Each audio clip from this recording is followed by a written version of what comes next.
Baxil haqida bir qissa keltiriladi. Bir kishi baxil edi, o'g'li ham otasiga o'xshab xasis, zihni edi. Bir kuni ularning uyiga mehmon kelib qoluvdi. Haligi zihna uyda egasi aytdiki, "Ey o'g'lim" dedi, eshitilib. "Qalbimga hurmatli bo'lgan bir kishi mehmon bo'lib keldi. Borib yaxshi go'sht olib kelgan, bir dirham olib deb chiqarib yubordi." Hali o'g'il chiqib ketdi. 1 soat deganda qaytib keldi, qo'lida hech narsa yo'q. "Ha o'g'lim, nima qildingiz?" "Men qassobning oldiga bordim.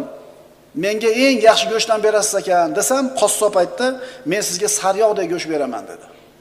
Men aytdim, "To'xtang, sariyog' arzonroq-ku.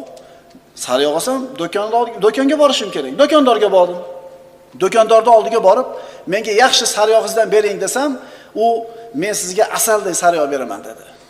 To'xtang, asal sariyog'dan arzon-ku dedim-da, asal pulishni oldiga bordim. Asal pulishga borib, "Yaxshi toza asalingizdan berasiz ekan menga" desam, "Men sizga suvdaqa toza asal beraman" dedi. Men aytdim, "Uyimizda suv bor-ku" dedim-da, qaytib keldim dedi. Ota aytdi, "Yaxshi ish qilsiz o'g'lim, faqat bir ishingiz chola bo'pti." "Nimasi chola bo'pti?" "Shu kavushingizni yudatib bosib kelganingiz chatoq bo'ldi-da" dedi. "Dadajon, qarang, mehmonni kavshini kiyib borib keldim" dedi.